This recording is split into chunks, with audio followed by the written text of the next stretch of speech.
that there's a crew in town. The head hillbillies are making their rounds. Small town whispers loud and clear. The sheriff shot the judge in his chambers chair. Sheriff got a secret he won't keep. Judge shot dead in his disbelief. A lot of people have some stories to tell. Dark pass away, get the sound of a shotgun shell. All the secrets spill on down. Voices loud in this old town. From the courthouse to the ground, rumors fly and they can't be bound. Neighbors hide behind their blinds, whisper tales of troubled minds. Skeletons covering the mountainside, a treacherous reality in the pines. Winter reveals the hidden lies. Moonlight couldn't mask their cries. Shadows caught in sunlit skies. There's no cover, no disguise. All the secrets spill on down. Voices loud in this old town. From the courthouse to the ground, rumors fly and they can't be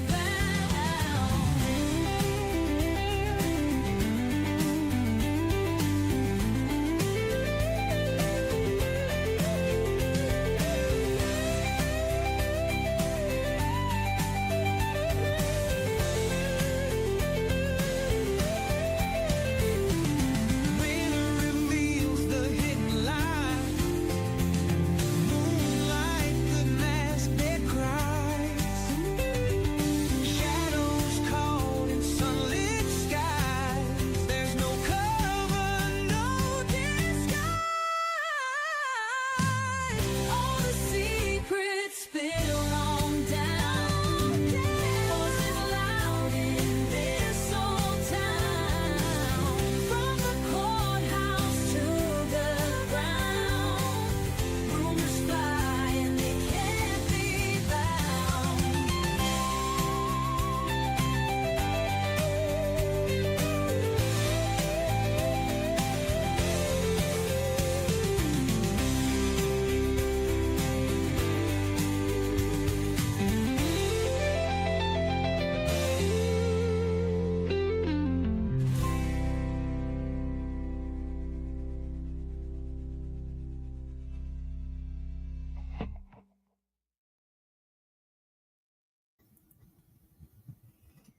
Well, hello there. Hello. Hi, Sweet Tater. How are you doing? Hi, little Elizabeth. How are you doing? I couldn't be better. Well, Well, you- everybody, thank you for coming to our show. It's going to be if you've not been here before, this is Hillbilly Crime. My name is Elizabeth, and this is my little mommy, Sweet Tater. Howdy, everybody. All right. We've already got a whole bunch of people in here. So, welcome, welcome. One of the things that we like to do is tell us where you're from. We have one of the best live chats on YouTube. We also have memberships, so grab your membership. And we also finally have Hillbilly Crime merch.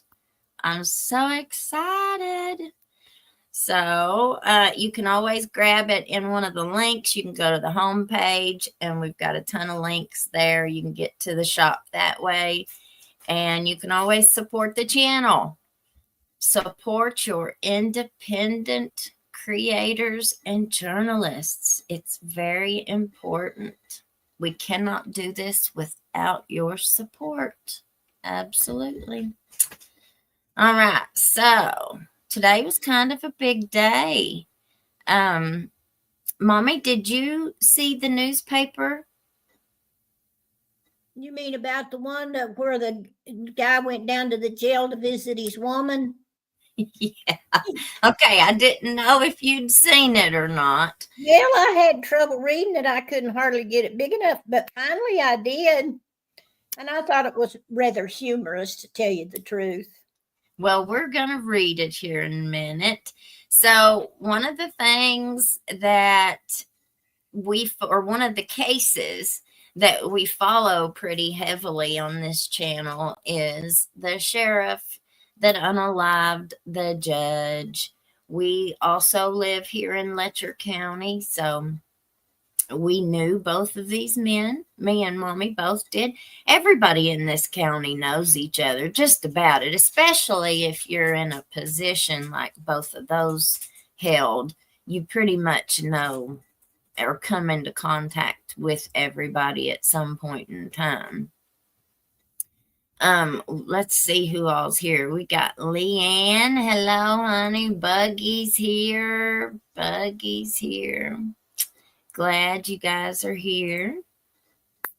Let's see. We got one of the things too. I just figured out, you guys. I'm a little bit slow on getting the comments up here and stuff. I figured out today how to get our comments up on the screen. Do you see them there, Mommy, in front of you? We've got our comments now displayed. Now have pillows in jail. Well, on the other side. Look at the other side of the screen. Oh, I see them over there. Yeah, they're in a line. Yeah. Yeah, I see it. Nail trail. Okay, so the title of our video tonight, Pillow Talk in the Drunk Tank. Is this the corruption that unalived a judge? So Well, the kinds of things that have apparently, I'm gonna have to put this dog outside. The kinds of things that were apparently, that most everybody have heard the whispers. Most everybody has had at least some form of experience with the legal system in this area.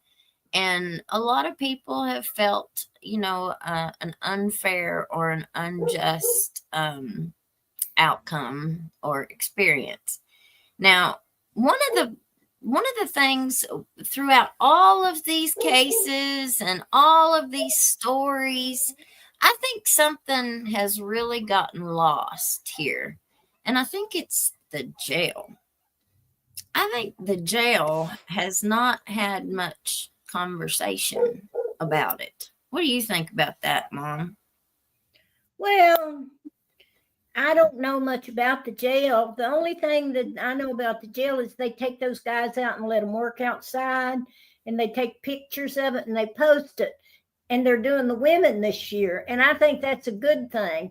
But there might not ought to be nobody going down there smooching around on their woman or their man or their significant other in the jail, unless you give it to all of them. If you're going to have conjugal visits, then everybody should get one.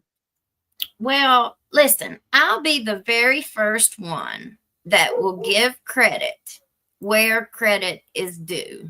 Okay. Somebody told me today that our new sheriff, that they found the old kids identification machine or something. So now they got it fixed or something, and now they're doing identification cards for kids. They did a whole bunch down there at Blackie Festival last weekend. And I think, I don't know if they're doing them with the schools or not, but I didn't see, but they probably will if they want them to. Yeah. Well, and they got a grant from Walmart to buy new vests.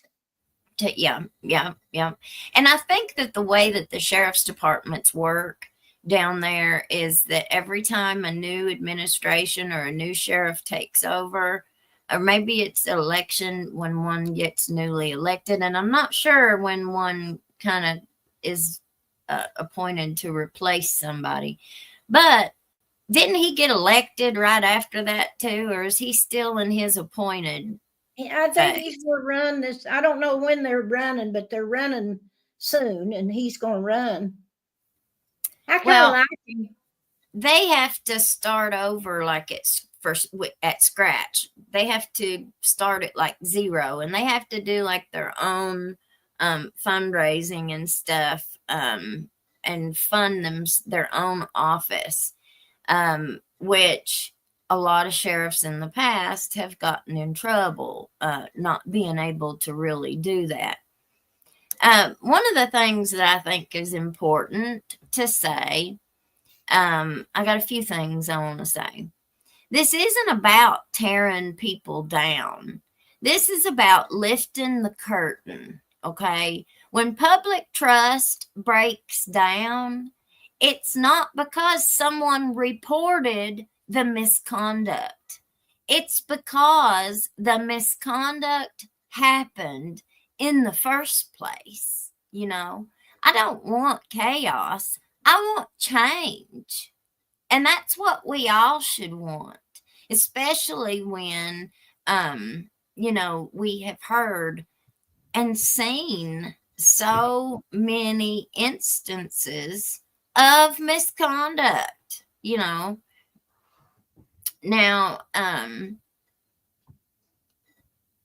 this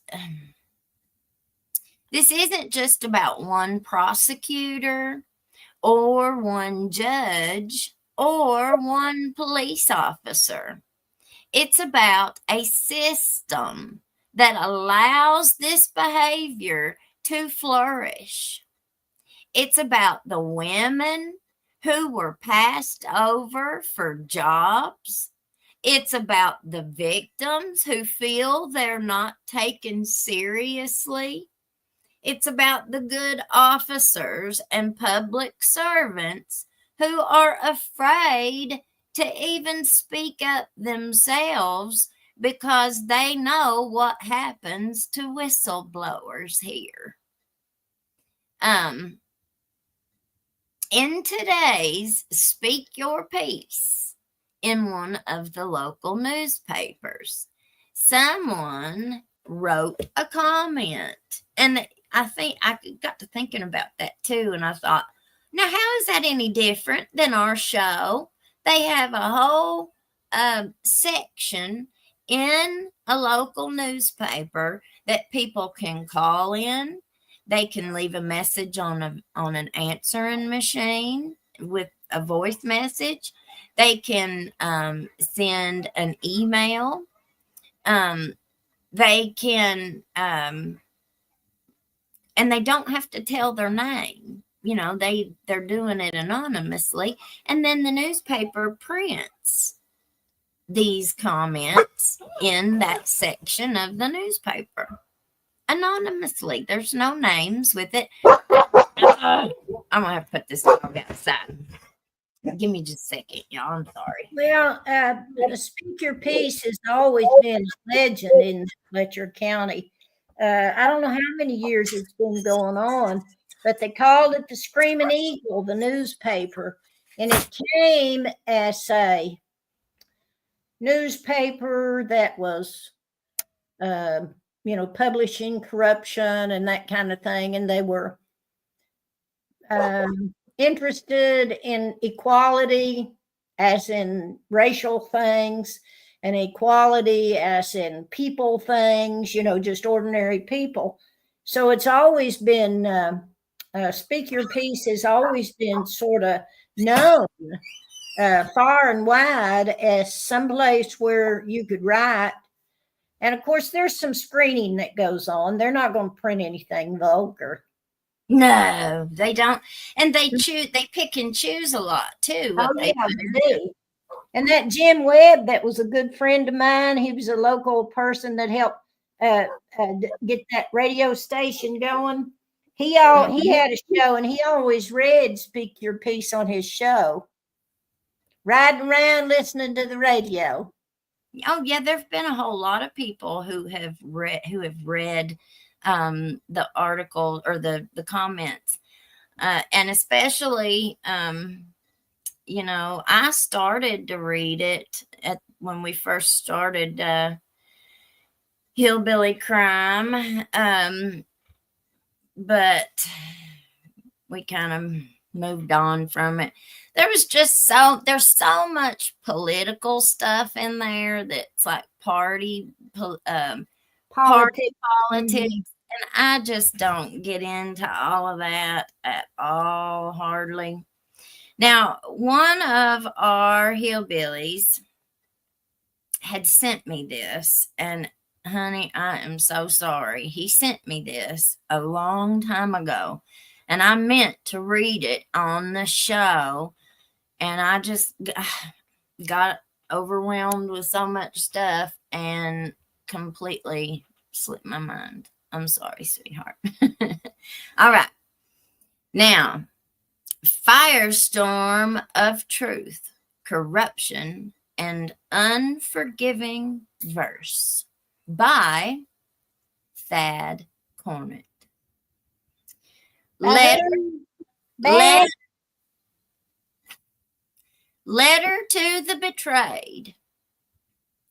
To the ones who saw the truth through bourbon breath and courthouse cologne, this is for you.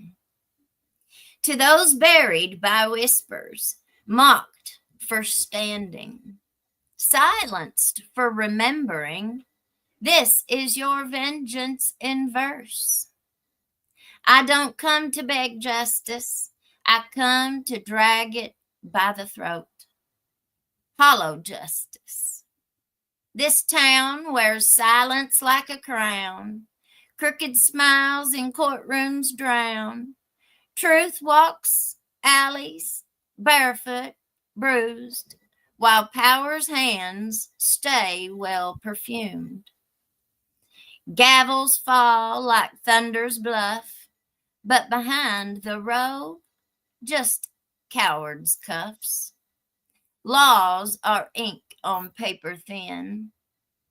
When snakes write rules, they always win.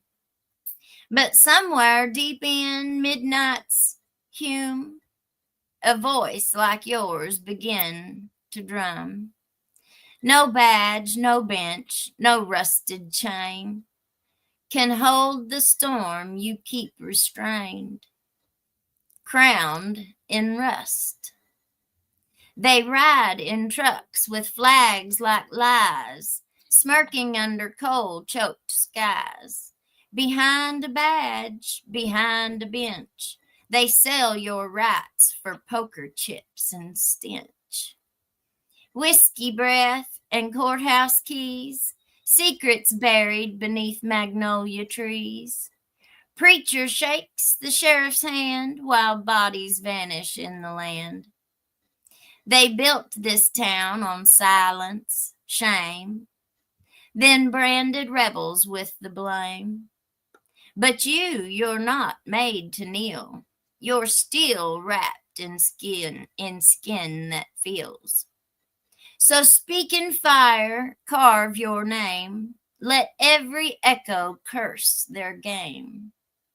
Because when this country starts to bleed, it's justice you, not they, will feed. Gospel of the gutless. They call him judge, but he's just a pawn, reading verdicts from his daddy's dawn. Swap. Oh, sorry, I lost my place. Crap. I was doing so good.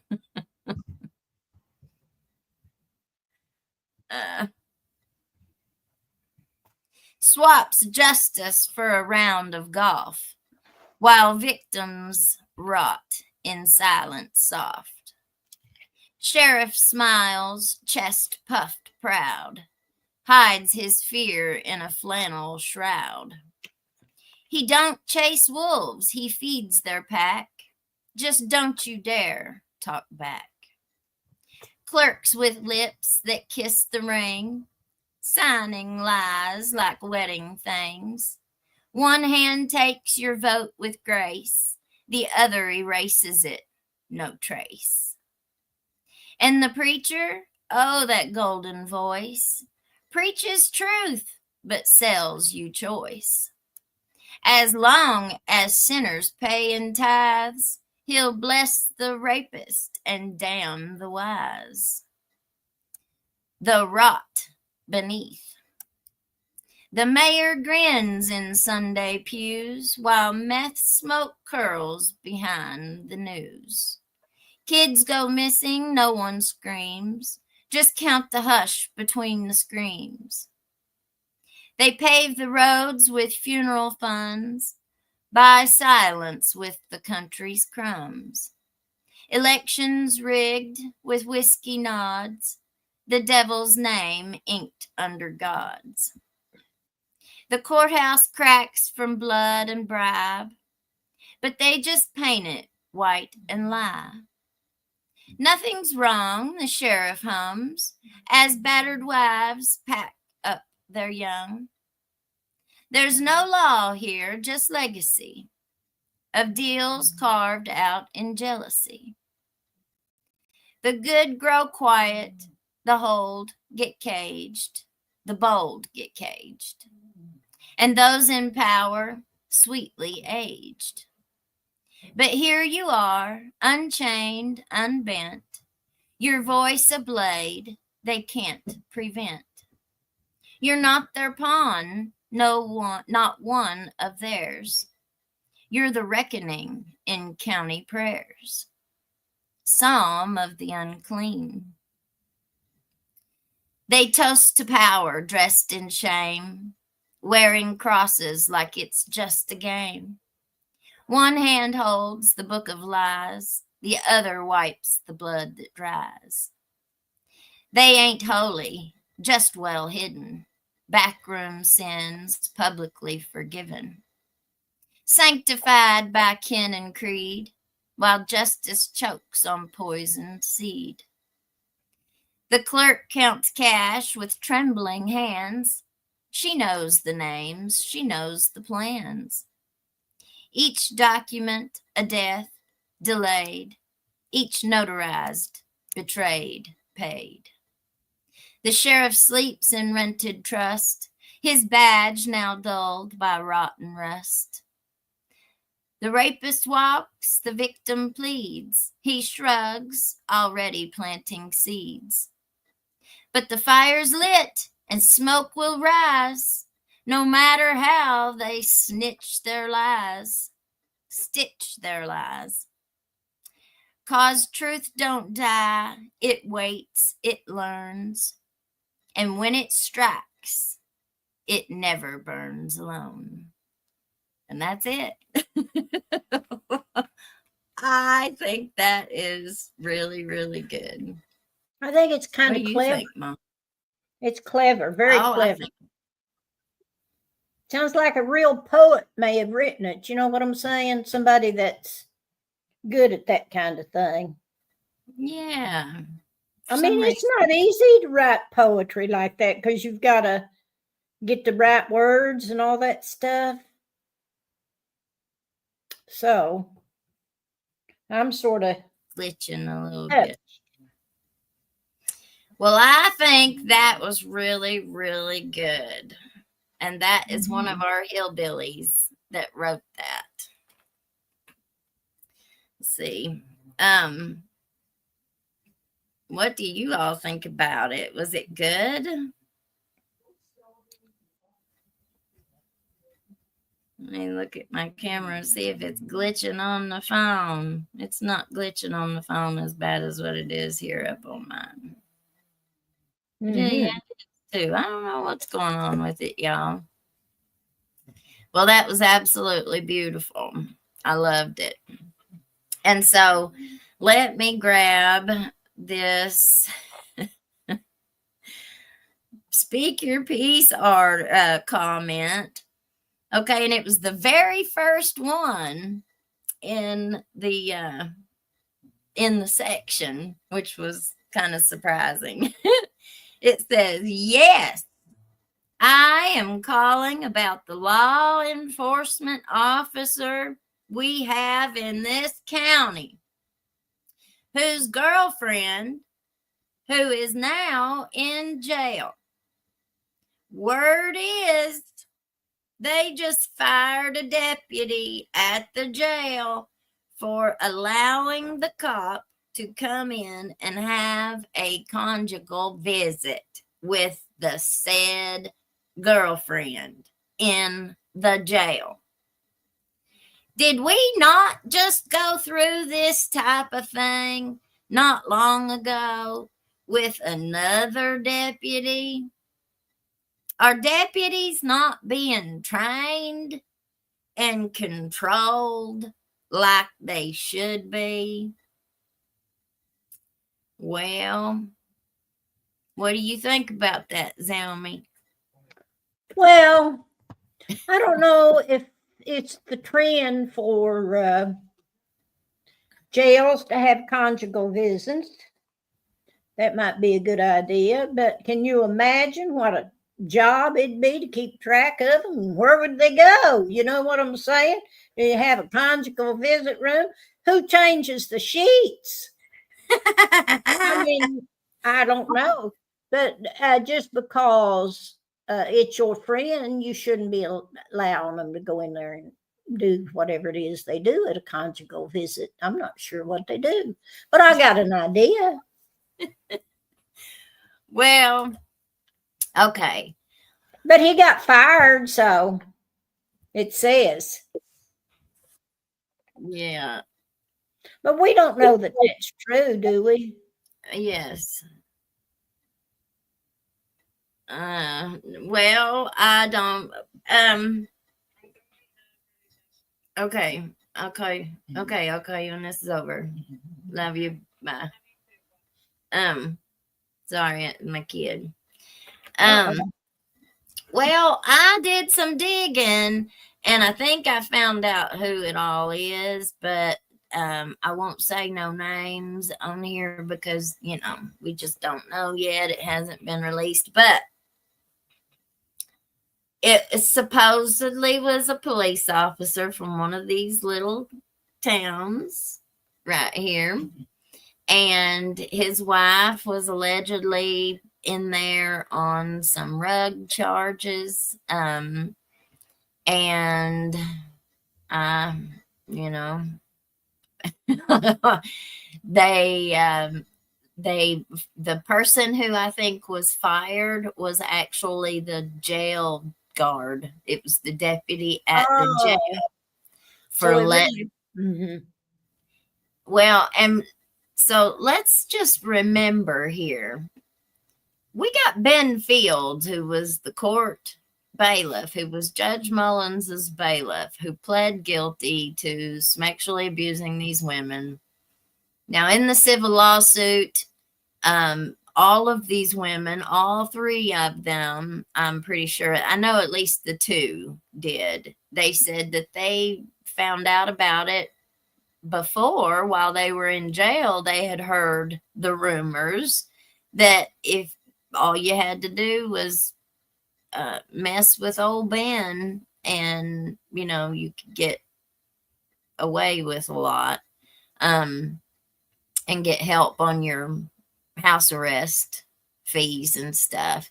But it wasn't.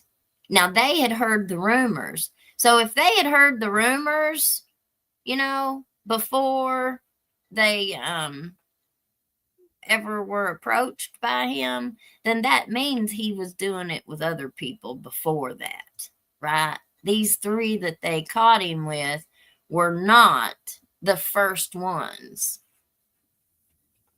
You stay right there, Zelmy. I'm going to refresh this and see if we can get my camera to quit doing this. All righty.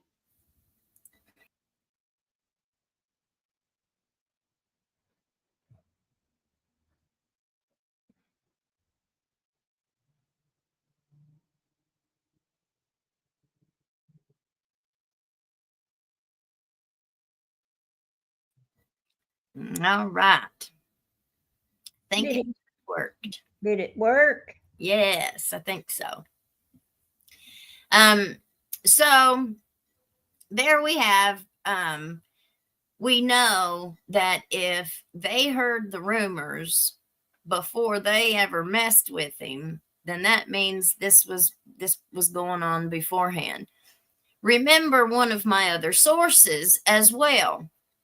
One of my other sources had come to me several months back, not long after the pew pew had happened down there at the courthouse. And they were a former jail employee.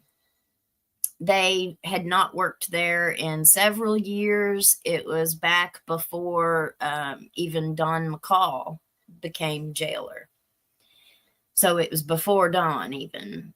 But he said he gets hired, he goes in, and he's a new guy, and it's his job to go get the women or to let them do their laundry that evening. And so he said, you don't take them all. There's one woman or one person that will gather all the women's laundry bags. And then he escorts that one person, that one female, to the laundry and let her do whatever she needs to do. So he said he escorts her, and she does everything she needs to do. She puts all the laundry in and she gets done. And he said she just walks over in front of him and just drops her drawers and bends over. And he said, I was mortified. He said, I didn't know what to do. He said, I just started screaming, pull your pants up. What are you doing? He said, I was just freaking out.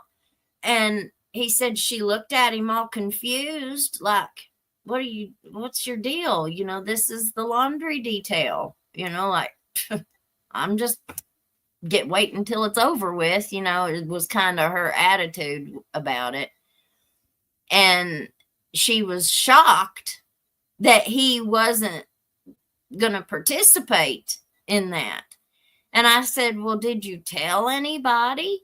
And he said, no. And I said, why? Why wouldn't you tell somebody about that? And he said, because I didn't know who knew and who didn't. He said he was scared of losing his job, which I think it goes further than that, because I got to thinking about that. And I was like, why would you be so scared of losing that pity paying job? You could probably make more at the gas station, if the truth be known. They don't pay no more than minimum wage down there. And I know they didn't back then. Surely. It's always been a really bad paying job. And that's one reason why they didn't have very good candidates to hire either. I heard the jailer say right to me with my own ears that he couldn't keep people. He had such a high turnover rate. And, that was when I was trying to get on down there. And he said,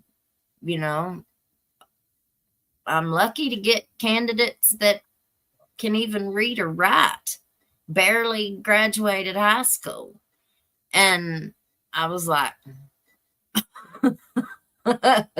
just put his head down. But so,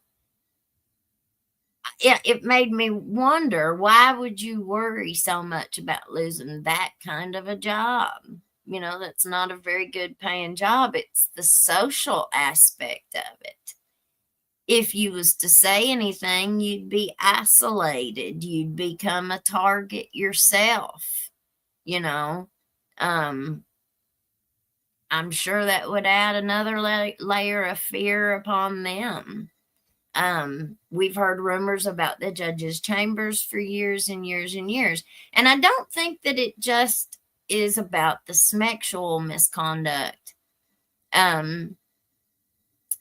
It's definitely sexual harassment. Mom, now you've been a woman and you've worked in the workplace for a very long time. Mostly I'm a woman. If you went into, say, the professor's lounge at the college, okay?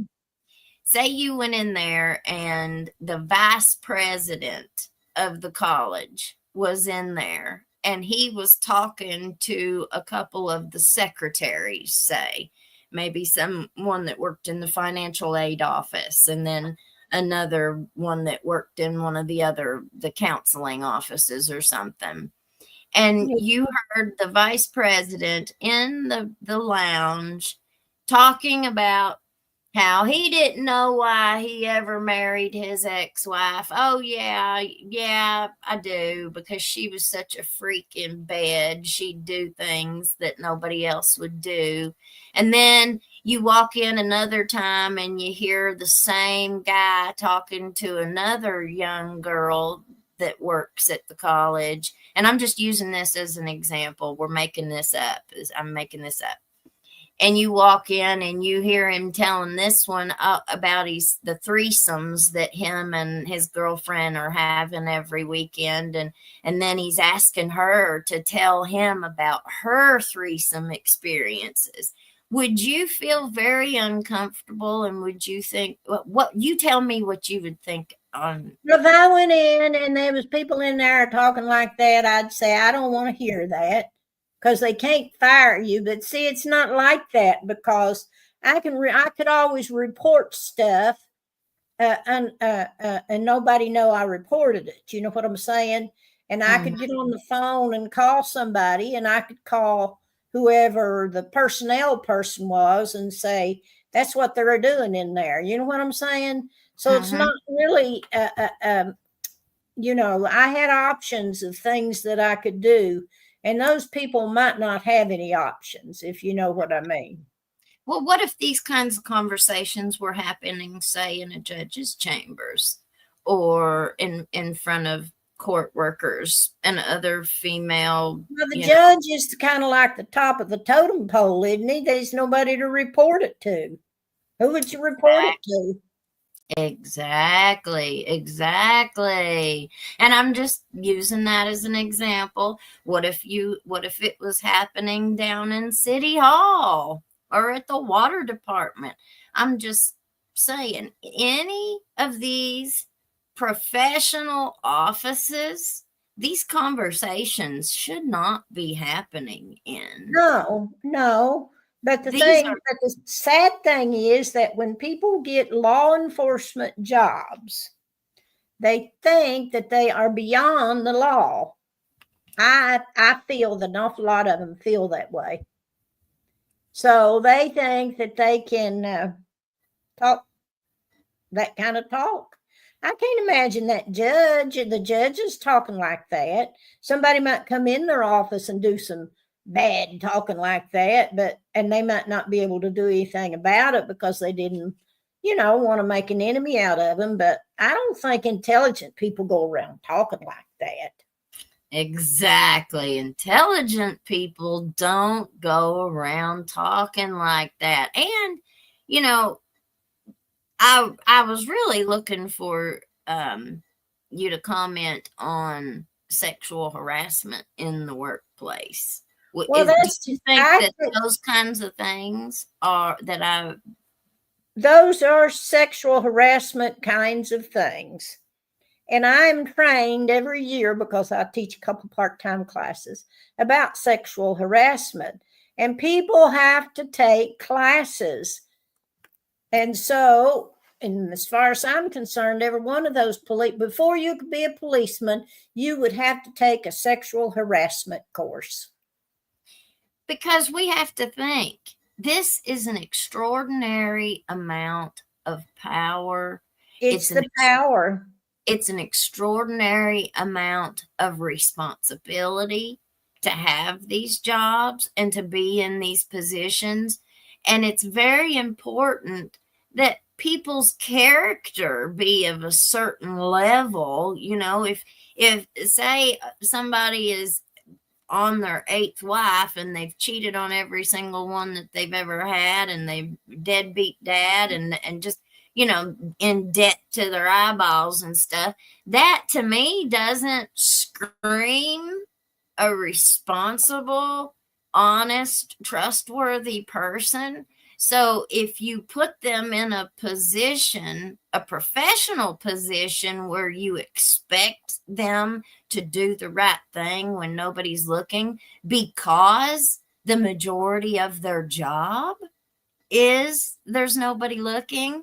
So those are I don't understand how we can see somebody has these characteristics and then expect. Well, they're going to have to require them to take training.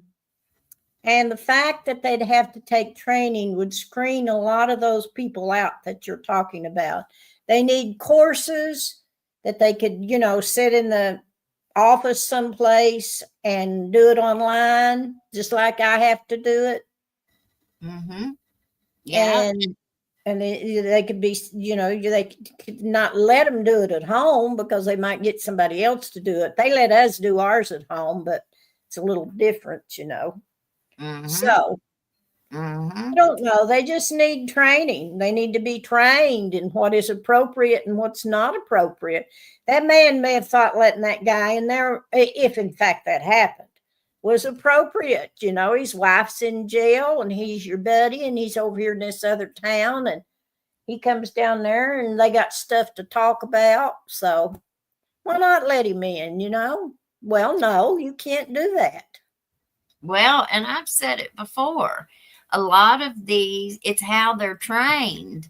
Like a lot of these people haven't went to a lot of the trainings and the classes that say me or you might have had.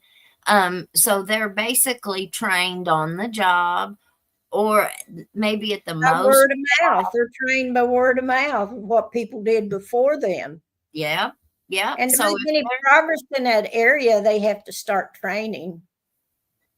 Yep, they do. They really, really They do. They train fire department people. They have to take certain courses online, and I think UK is the place that takes care of all the fire training.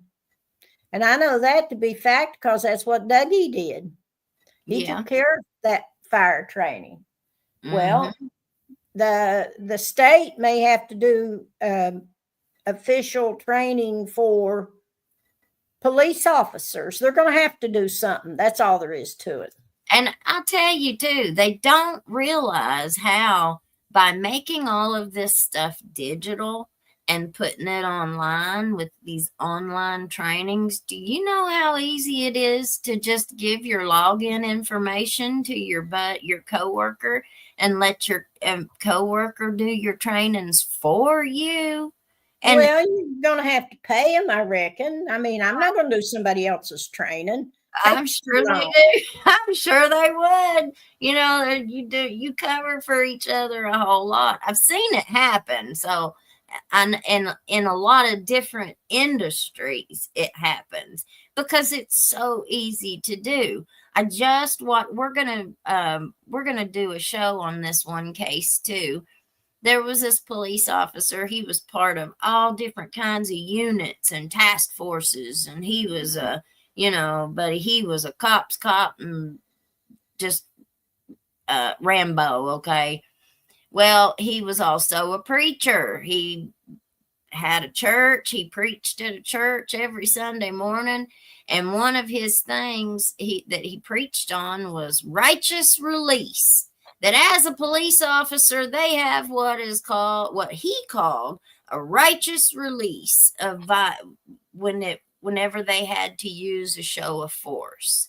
Oh. And so if he had to pew somebody or if he had to use any kind of force, he called it a righteous release.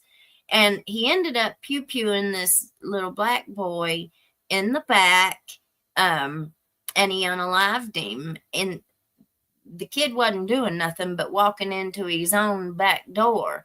And this cop saw him with a firearm in his own car. And I guess he was dancing and having him a good time. And he might have been making him a TikTok video for all we know. And he could have had his pew in his hand. I don't know. But the cop said that he saw it and he saw him have it in his hand. And so he chased him down and he ended up unaliving the kid. Well, he went to trial over unaliving him. But his thing about this righteous release, he went looking for it. Like he thought he was so entitled and he was such a Rambo and it was his job. He was one of God's arms, and it was his job to do God's work. But that wasn't God's work, what that guy was doing. It's real easy.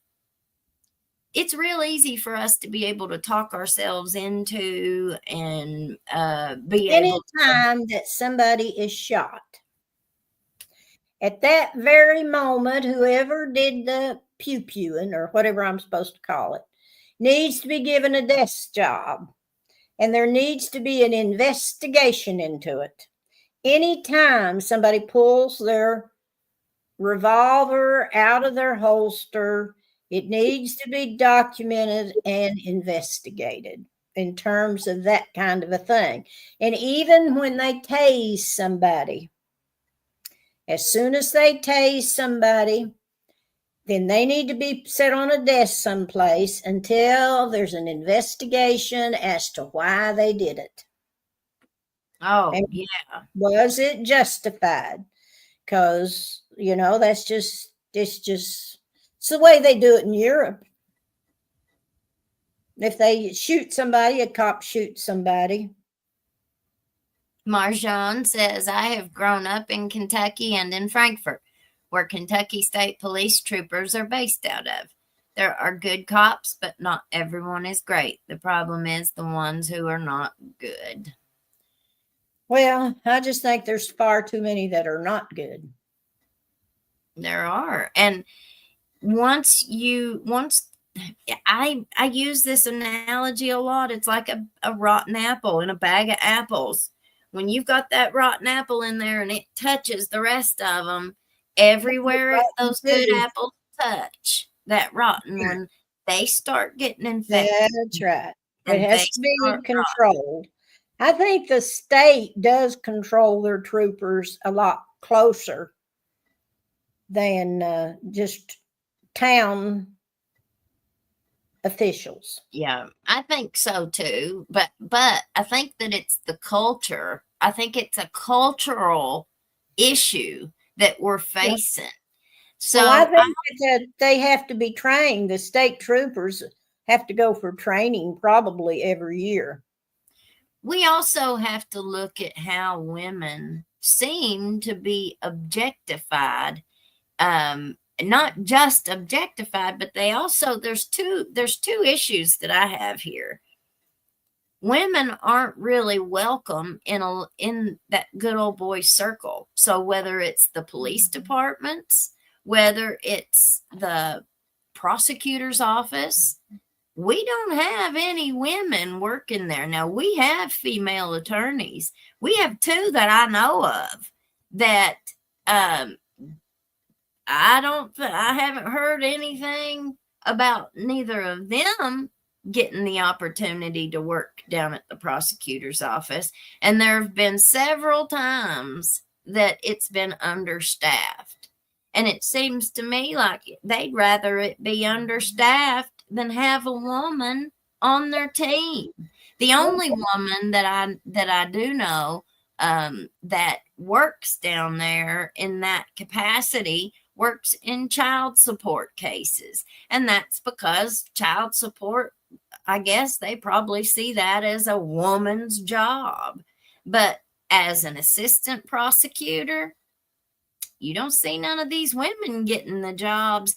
All you see are the men getting the jobs. That's it. I don't know if the woman don't want it or what, but we need to encourage women, and women need to be encouraged, and they need to be encouraged with whoever makes those appointments to be in those jobs. If they're a woman and a man, same qualifications, and there's not any women in that area, they need to put the woman in. Well, another problem. Same way I feel about black people. If you got a black person and a white person with the same qualifications and there's a job there and there's not any black people in that then the black person gets the job. That's the Absolutely. way I see education too.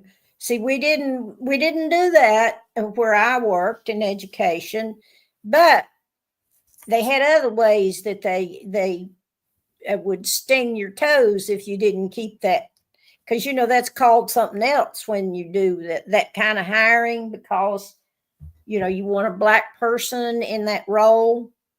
Well, they had other ways that they did it. Yeah. Well, Miss Terry says, I remember while in college, it wasn't uncommon of SMEX parties by professors and dean of college invite the students. Well, I've never known of one. I don't think she's talking about here. One of the, we've seen professors and students have affairs. Well, they have, but it wasn't. They weren't minors. Mm-mm. They weren't giving them grades, and those women weren't really underdogs. It was still not right, and I would try to get the professor to go on and work someplace else that would do that kind of thing. But I don't know that it's illegal. Yeah. But it certainly is seriously frowned on. And when I do training, they frown on it, and they just tell you in that training that not to be doing that kind of stuff. Yeah. Well, and a lot of people, like, this is just a sad fact, but a lot of people end up having affairs with people from the workplace. And I guess it's because you end up spending so much time at work sometimes that, I've heard people say, oh, well, she's my work wife, or that's my work husband. And that's somebody at work, heck, they're married to somebody else. Well, it's a sad state about that kind of stuff. You know what I'm saying? And the only thing about it that bothers me is the underdogs. You know what I'm saying? Even if it's illegal, if it's two equal kinds of people, I'm not as much upset. But if you are giving a girl a grade to have sex with you, you should be fired. Absolutely. And if you're given a girl free out of jail or something like that, then you should also be fired. Yeah. And if you're letting somebody in to hang out with their wife and you're not letting the other people hang out with their significant others in jail, then you should be fired. These are policies. These are blanket policies. Well, you need to treat people fair, and you need to treat everybody the same across the board as best you can. Yeah. I got to go to bed. Yeah, okay, Mommy, you go on to bed. We're going to end this one here pretty soon anyway. I don't like all that old sex talk. I know. It's sad that it's so much in the news, and it's such a part of this area's story. Well, I don't know if it is or not. It's just that I just never seen people focus on that side of life so much. If you want to go out and find you a person that you want to get all chummy with, I mean, that's your business. I don't have it. But man, when you work in the public eye, you ought to use a little bit of discretion about that kind of thing. Yeah.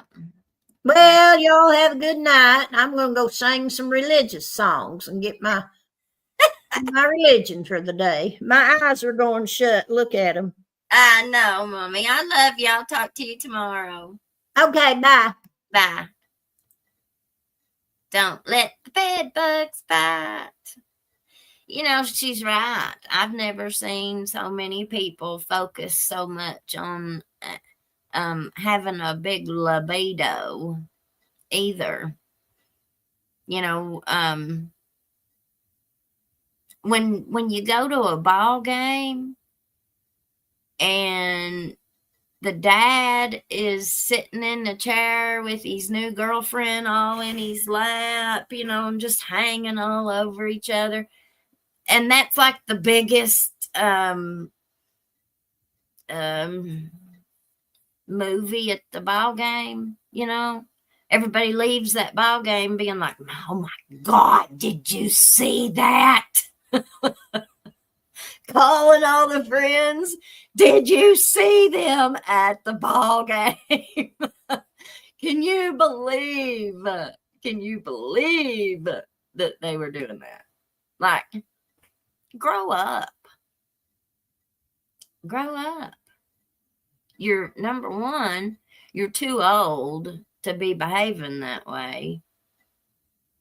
And number two, have a little discretion. You don't have to do that in front of everybody. It's like going to a restaurant and seeing people with their tongues down each other's throat at the table. Get a room. A ballpark ain't really the place to be doing that, especially when everybody's kids are out there playing. It's just doesn't show good judgment.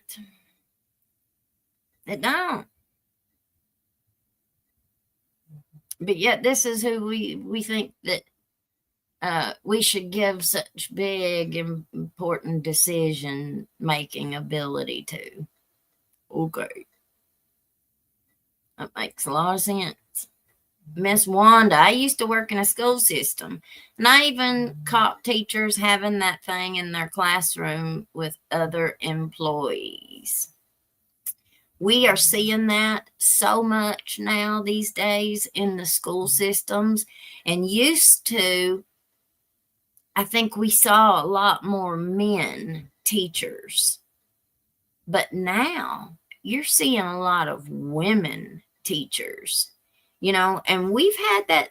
And it's not that it's happening more, y'all. It's just now being found out more. We've got social media now, so you're not relying solely on the local media. If your local newspaper has a reason not to print something, or to print something skewed a certain way, then you're going to that's how you're going to receive that information. But now we've got a larger variety of ways that we get information, like this channel. Some people like it and some people don't. That's fine. They're going to have a different source of getting their information. When you usually want to hear a perspective that might be like-minded to you. Like, I'm not going to listen to somebody that I disagree with the way that they see things and the way that they just do whatever. I'm not going to watch it. And that's fine. We all have that right. But I think that we're just starting to see things more. Like, my channel focuses on crime, so we look at all the different crime stories. Somebody else's channel might focus on flowers. If they want to watch flowers and not crime, then they're not going to watch this channel. It's just the way that it goes. But, so somebody that watches flowers, they might not know about all of the cases that have been recently in the news because they're not watching it. But somebody that cares about those things, they're going to watch shows where they hear about different cases. So we just have different levels of exposure to stuff like that. If they all had to take a course, then there could be no excuse for ignorance. How? That's right. That's right.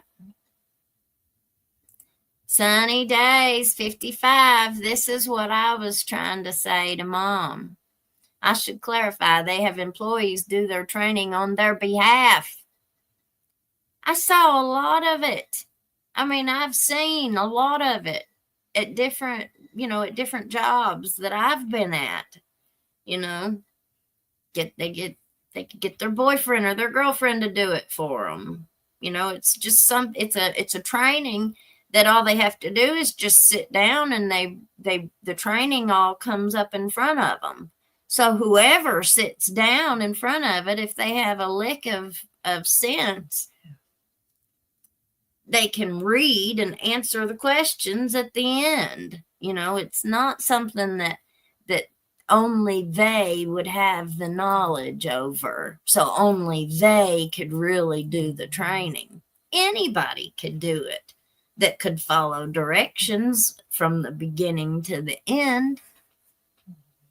But what I was meaning to say about the man with these righteous release and stuff, whenever he was in court on trial for that boy's red rum, they went and looked at his training, all of the certifications that he had gotten through his online trainings.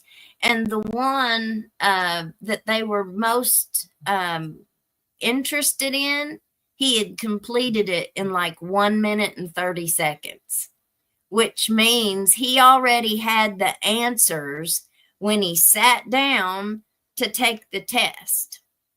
That's another way that people do that. It's kind of like similar to how Mickey sent Ben on his polygraph. How do you think Ben knew to be honest and to fess up to drinking on the job and having smecks with his wife on the job? Somebody had to tell him to do that. I don't think he would have just knew it to go in there and be honest about it, because as long as he passes his polygraph, they never have to look at the answers. They never have to look at the questions and the answers. All they do is go by the cover page that says he passed his polygraph. That means he's honest and trustworthy, and we can hire him. Somebody had to tell him that. Same concept. Somebody goes and takes a test. They've already got the answers, so they can just fill them all in and send it in. Test complete in 1 minute and 30 seconds. Well, that proves, I mean, you can't even read all of the questions and answers in that length of time. Not really. I mean, I don't know what the questions and answers were, of course, but it's pretty much the same. So he hadn't even though he had completed that training, I don't think he even knew what it was for. And I'd say that happens a whole lot. What does this have to do with the sheriff thinking his family was in danger? Okay, so let's go to Mickey. So that is apparently what the threats were about. Whatever was going on in that courthouse. So Mickey's lawyer comes out and says, yeah, he's afraid for his life. They ask him if it's about the paranoia that he obviously is showing in those videos. And he says, yeah. But he actually had a reason to fear for his life. Now, there's a piece of that video we've not seen yet. We've not seen Mickey be handcuffed. We've not seen him. We've seen him walk back in the front doors, but we don't see him give himself up. We haven't seen him be handcuffed. We've seen before and after that. So I'm pretty sure that there's another piece of video, at least one, that has not been released yet. And what I said earlier at the very beginning of this show was, I think the jail has really gotten away with not being talked about much and not having any accountability or responsibility in all of this mess. I would be very interested in seeing security cam footage from the jail at different times. Being able to do open records requests is really an art, and I've not mastered it yet. But one thing about it is nobody walks in to a judge's chambers and does what he did for no reason. There's just no way. Nobody walks in and throws their entire life away for nothing. Now, it was testified to in the first hearing. The detective testified that the other police officers who arrested Mickey, whenever he surrendered, he said they were trying to kidnap my wife and kid. Now, he testified to that, but we don't hear that in the video. The last video that was released in the hallway, we don't hear Mickey say that at all. We hear him talk about himself, but he doesn't talk about his wife or his daughter. His lawyer came out and said that the phone calls to the daughter didn't have anything to do with it. It was the fear that he was either going to say the wrong thing or that he already had said the wrong thing. Now, we don't know who all Mickey has had spoken to around the time of that deposition. We have the depositions. We have the interviews that were done by the Attorney General's office when Ben Fields was investigated. But Ben Fields is the only one. He's the only one that went down. He went down with the ship. And I have questions. If there was more, I don't know what the word would be, suspicion, accusation. If there was more suspicion on behalf of law enforcement because of a witness or victim claiming there was more people involved, but yet whenever they finally, and nobody will do anything, you don't even have anybody that is, you have plenty of affidavits in that investigation in the civil case. One of the victim's boyfriends came forward and says that he tried to complain about what Ben was doing. He's not the only one. You also had a couple people who came forward in drug court and tried to tell the judge and the people that were over drug court what Ben was doing. They didn't listen either. So you actually had more than one attempt at reporting what Ben was doing. And every single person that this boy said he could have reported it to, you know, that was working down there, they all wrote affidavits and said, he didn't do it. He didn't report it to me. Well, I never heard any complaint. He also wrote in his affidavit that after he reported it, he was pulled over like 5 times in one day after that by other police officers and members of law enforcement, in uniform and out of uniform, if my memory serves me correctly. And threatened, basically told him he better keep his mouth shut, allegedly. Now, these were all in the affidavit.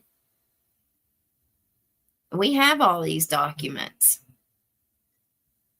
I'm trying to get my Patreon together, y'all.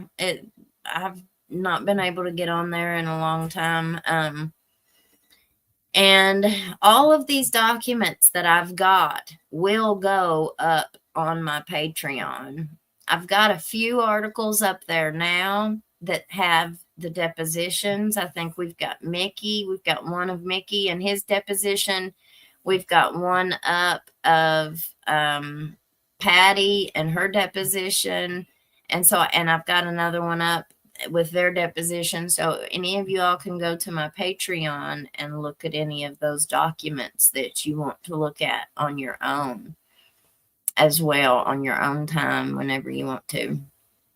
And don't forget, we've got the memberships and our merch. We've got a merch line at our merch store. We ain't got much of a line yet, but we've got it up. Now, tomorrow night, drum roll. Tomorrow, Gavin will be here. Gavin Fish is coming on Hillbilly Crime tomorrow night. So, you guys make sure that you come and be with us tomorrow at 6 o'clock. We're going to go on here before his show. He always does it at 7:30, so we won't mess up his time. We will do it before at 6 o'clock. So make sure that you come and watch me and Gavin. We're going to look at the case out of Cincinnati where the boy was unalived by the police and his parents went in to view the video of their son being unalived. And then the dad leaves that viewing. And I don't know if it's the next day or if it's later that day, but regardless, not long after that, he runs over a police officer and unalives him. So we talked about it, and I thought that it was the same officer, but it wasn't. It's a completely different officer. But Fish was right. So we're going to look at that case tomorrow night and just talk a little bit about it and get a little familiar with it. So make sure that you guys come and hang out with us. If you got a membership, if you got one of the gifted memberships, please tell Jay. Thank you. Thank you, thank you, thank you. You all are awesome. Forrest P, keep up the good work. Sunny Days 55. Poetry comes from truth and heart, and that's why it was so good. That was the most amazing poem that Thad wrote. I love it. I love it. I love it. Rhonda Thompson became a YouTube member. Yay.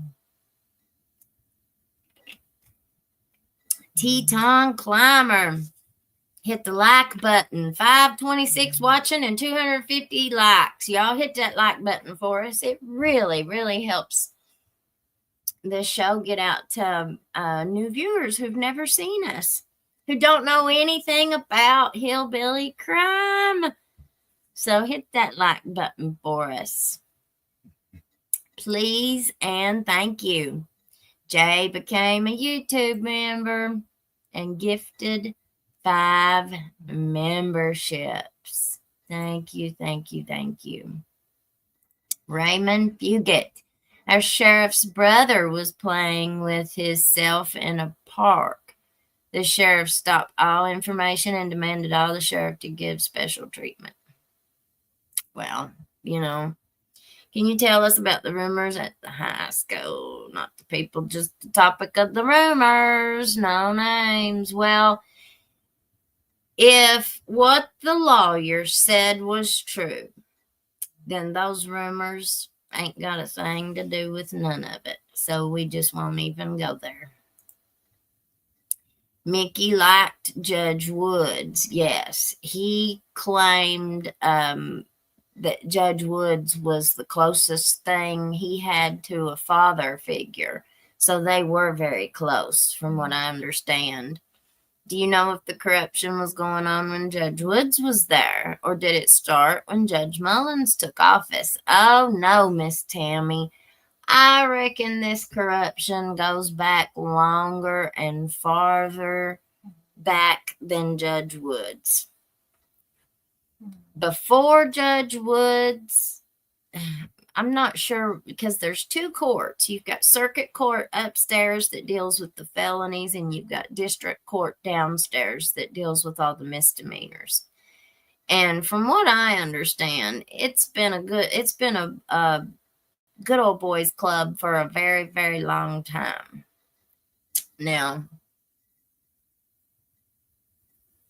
you know, I've never been in any of them circles, so I don't know. All I know are the stories that have been told down generation after generation. And it's, this is what I was going to say earlier, and it's not just about the SMEC stuff. I've heard stories about a lot of really, really bad treatment in that jail. Now, we've heard in the Mickey and Ben Fields case that Ben's own wife allegedly was beating up girls that were in that jail.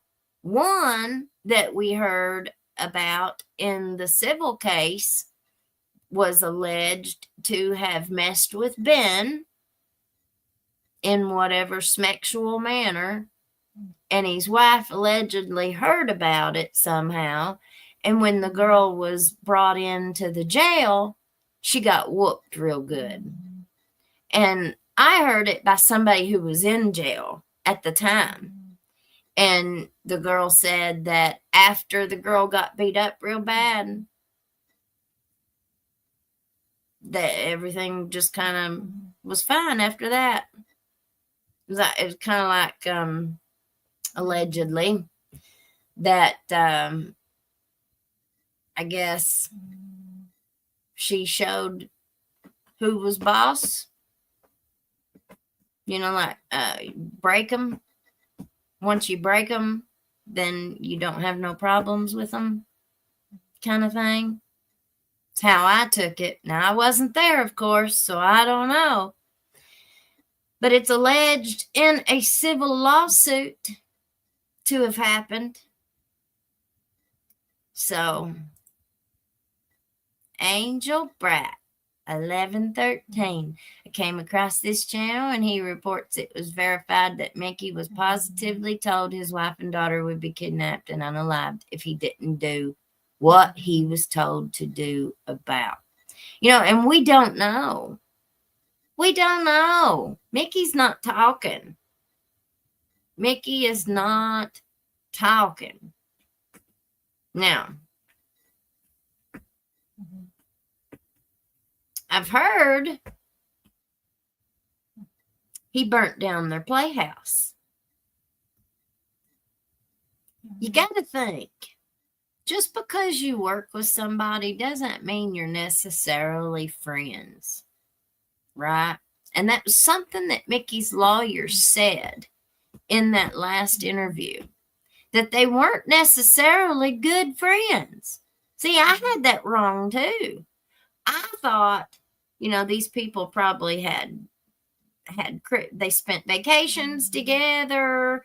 They probably went to each other's, family events and weddings and funerals, and they probably went. I just did. And then after the pew pew happened, you had the preacher come out on his big debut and say, my closest friend, like he overdid it big time, but my closest friend in the world just went to jail because he just unalived my best friend in the world. The way that he made it sound like they were something trio. I don't even know what to call them. A tremendous trio. I don't know. The Three Amigos. That was just kind of how I had it in my head. And apparently that's not the case. Mickey's lawyer said that they weren't necessarily good friends, that they mostly were co-workers. They were friends because they worked together. And if we step back and we look at what all was going on at this time, you still got Edison Banks alive as one of the main players in that circle, in that good old boy circle. He wasn't dead yet. Now, he had been replaced as prosecutor, but that don't mean he lost all his power. Oh, no. That didn't mean he lost his power at all. He just happened to pass away the next week or whatever, after the election. So, you look at how he had brought in this home health aide. She got pulled over with all these rugs. She had the big H word that unalives everybody. She had the big F word that unalives everybody. She had meth. She had acid. She had Mary Jane. She even had, she had something else, and I can't think of what it was. But needles. She was loaded down in the prosecutor's own vehicle. Now, these things just are ignored by the rest of this community in the legal aspect of things. Have you seen anybody from the prosecutor's office come out and address anything? Anything? Nope. No, you ain't. Have you seen any of our elected officials? Have you seen the Whitesburg mayor come out and address any of those things? If they did, I've missed it. And I'll apologize if they have, but I've not seen it. Nobody has come out and addressed any, and I'm not talking about the rumors. I'm talking about the plea bargain that one of the deputies was doing these things. I'm talking about all of the questions. So we have a house arrest program that somehow our fiscal court, the magistrates, the judge executives, the Letcher County Fiscal Court has a program built in where they will pay for people on house arrest. Why hasn't that ever been addressed? Why hasn't anybody brought up that? So there was a program that people could apply for and get that paid for without having to sleep with Ben.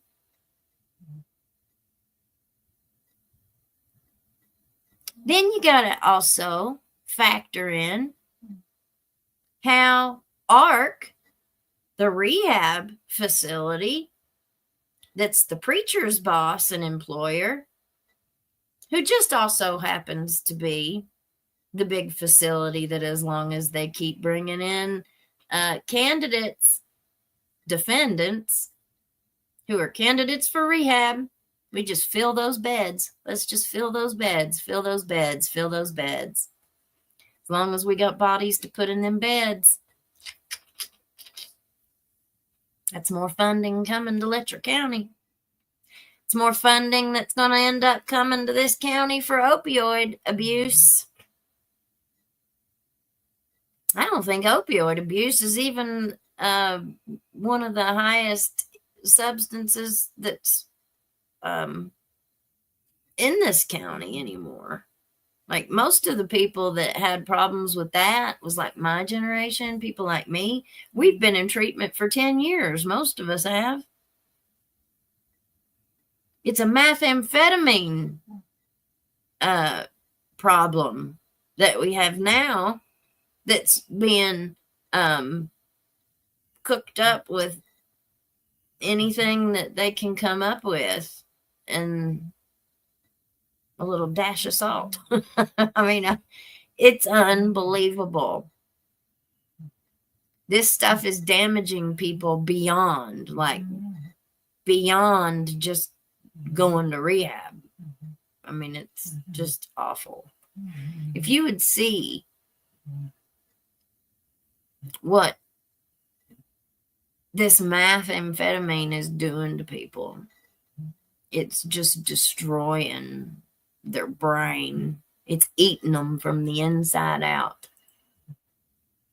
Snail trail. Does anyone know if the Bartleys or the other attorney know any Ground Zero Letcher County lawyer, or do they stay away from those local ones? I'd want to know from someone in Whitesburg the overall vibes. Yeah, I would too. I don't know of any direct connections with the Bartleys. Let's see. Let me think. I don't know. I'd say they're probably staying. I do know that several months ago, the Bartleys, or Mickey's defense, had an investigator that had come into this area and was asking around. They and I didn't know anything about it, but then I saw that old Butler, the judge's brother-in-law and our new prosecutor, had put it out on his Commonwealth's attorney's page. Now, he had blocked me from the Commonwealth's attorney's page until I did a show and said that he wasn't allowed to do it because they had just put out some big law. They're not allowed to block anybody. So then they went and unblocked us all. It wasn't just me. He had blocked everybody. Not everybody, but anybody that was my friend. But then he unblocked us. And so I went looking at the page for a minute. And when I looked back, I had saw that he had posted on the Commonwealth's attorney's page, "Oh, we hear that there's somebody going around town claiming to be an investigator, but you all don't have to talk to them. You don't have to say anything. And if you don't feel comfortable, you can call the police." And I mean, so I don't know. Who knows?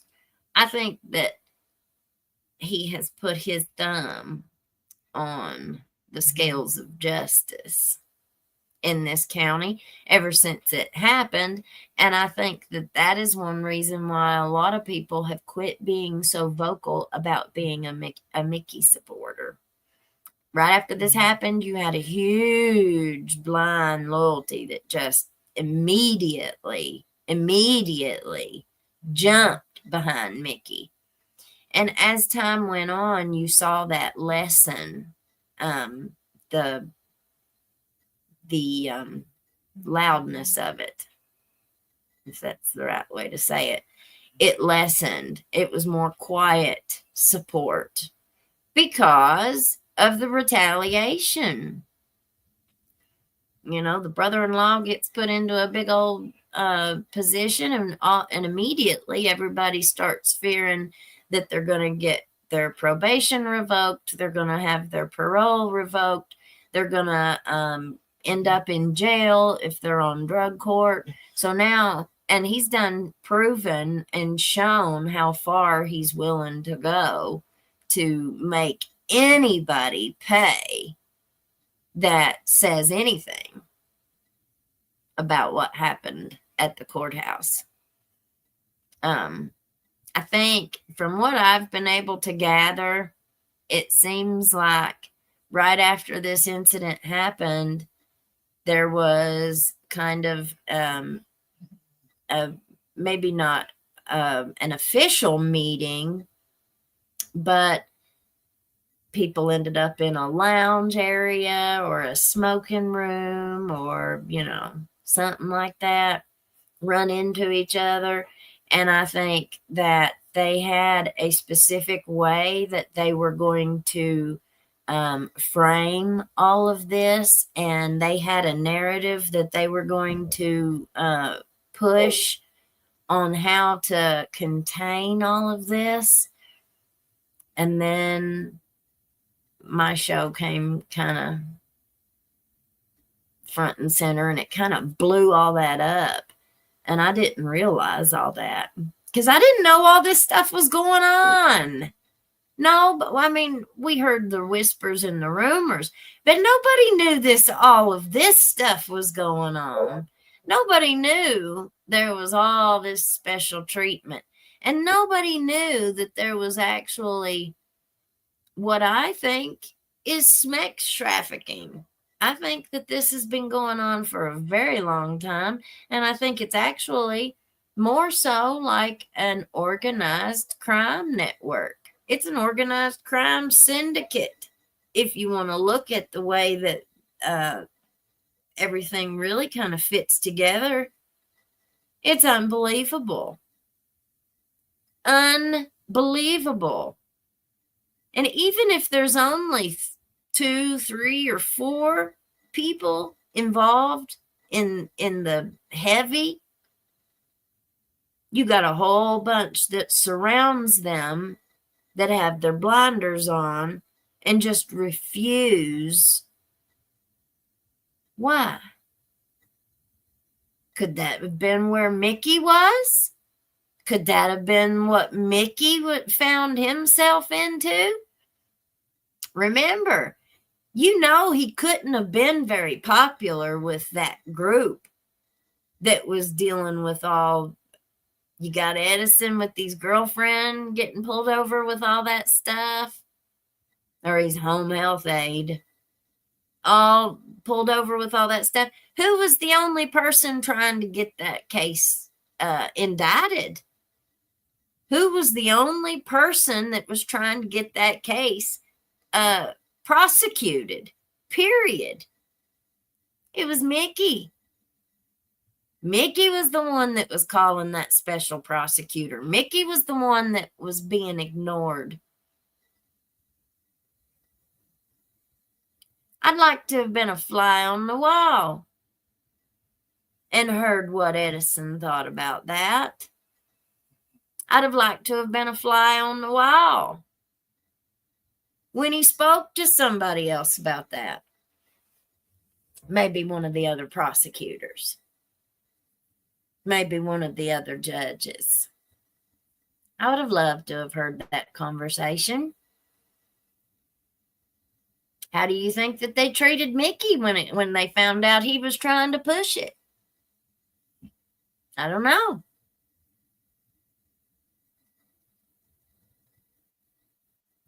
But I know that most of the time you want to be accepted. Most of the time, especially, you know, in your job, if you're a big shot, Mommy said whenever she got her job at the college, that she thought she was such a big shot. She was a college professor. She said she always felt that until she retired, till she got old, retired. And now she looks at it and she just thinks how foolish she was to feel that. I mean, I always wanted it too. It's called ambition. It's called having ambition, and you want to succeed in your profession, in a career. You know, you want to end up making a good living, being able to pay your bills every month, buy a home, have a vehicle. Those are normal things that we all want. A lot of times, though, around people start living above their means, and then greed starts becoming such a big thing, and ego. That ego gets in the way. Hit that like button for us, y'all. Let me go look and see how many likes we got. See how many likes we got. How many likes we got, you guys? 198. Is that right? No, we got 358. Put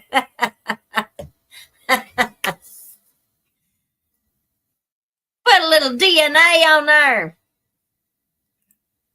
DC 28. Help Lizzie see my comment. Can you tell us about... Oh, same one.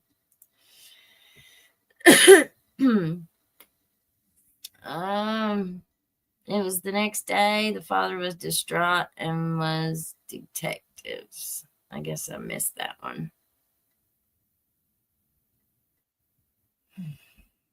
Well, you know, guys, we have a serious cultural issue with the way that women are treated here. You know, yeah, there was a big gambling. Gambling seems to be a huge part of this case, story, investigation. Although there's no investigation being done other than what, little bit we've done, and that we do here on our little channel. But we sure ain't no law dogs, We just try and dig and dig and dig, and we want the truth, We don't want the gossip. We've done heard the gossip. We've heard, everybody hears the gossip. That ain't nothing new. That ain't telling us a dang thing. I want the truth. This show exists because no one else is willing to talk about this stuff. If our local paper won't even report on a domestic violence incident involving a police officer, who else will? Who's protecting who? That's why we're here. This isn't gossip. This is grit. And we don't just talk about it. We shine a light on it. That's what we're trying to do.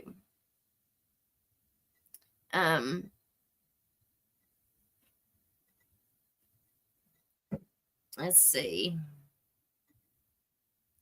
What we're dealing with here is bigger than just politics. It's bigger than small town drama. It's organized power unchecked. Period. And women, we've been treated like props, pawns, or problems. especially when we ask too many questions. But we're not here to tear folks down. We're here to call out what's wrong so something can finally be made right. And, you know, that's just all there is to it. All right, guys. We'll leave it there tonight. And come be with us in the morning. We are starting with day 21 of the Karen Reed trial. We stream the trial every day during the day, starting at 9 a.m. Eastern time. And then we do our regular show in the evening. Tomorrow, we've got Gavin Fish at 6 o'clock. And then I don't think I'm going on his show. I think he's just coming on mine. And we will see you all on the other side. Heavenly Father, thank you so much for letting us come together once again in your name, Lord. I thank you so much for all the blessings that you give us, Lord. We've got so many people, so many of our viewers out here, our Hillbilly family, Lord, that are dealing with medical problems, who've had surgeries, who are getting ready to have surgery, who are trying to figure out if surgery is the best option for them. I pray that you just guide them, guide their doctors, you know, give them the knowledge and the understanding for whatever it is that they need. That's what I pray for, Lord. I pray for all of our need to be met. I ask that you just go with us tonight as we go to bed and help us to come together again tomorrow. None of us are promised tomorrow, Lord. And if we wake tomorrow with and open our eyes, then it's a blessing and a good day. Help us to always look on the bright side, Lord, and the positives. With all this awful stuff that we talk about, Lord, it's real easy to get negative and down and depressed. And we pray for the victims and we pray for their families. We even pray for the perpetrators, Lord. We ask that you just give us all peace and love and understanding. Help us to have a clear mind going forward in our lives, Lord. I thank you for dying on the cross for my sins. I thank you for forgiving me, Lord. I beg you every day to forgive me for my sins. I ask that you'll put a watch over my mouth and help me not to say the things that I don't need to say, and give me the words to say what I do need to say. Until we come again tomorrow, Lord, we give you all praise, honor, and glory. In Jesus' name, amen. All right, y'all. I think we got, let's see. Yeah, I think Jay don't get more membership. All right, y'all. Well, you all have a great rest of your night. And I'll see you tomorrow. Bye. I can get over there. Can't hide from hillbilly crime. You can't hide from hillbilly crime. You can't hide from hillbilly crime. You may not know that there's a crew in town. The head hillbillies are making their rounds. Small town whispers loud and clear. The sheriff shot the judge in his chambers chair. Sheriff got a secret he won't keep. Judge shot dead in his disbelief. A lot of people have some stories to tell. Dark pass away, get the sound of a shotgun shell. All the secrets spill on down. Voices loud in this old town. From the courthouse to the ground. Rumors fly and they can't be bound. Neighbors hide behind their blinds. Whisper tales of troubled minds. Skeletons covering the mountainside. A treacherous reality in the pines. Winter reveals the hidden lies. Moonlight couldn't mask the cry. Shadows caught in sunlit skies. There's no cover, no disguise. On a sea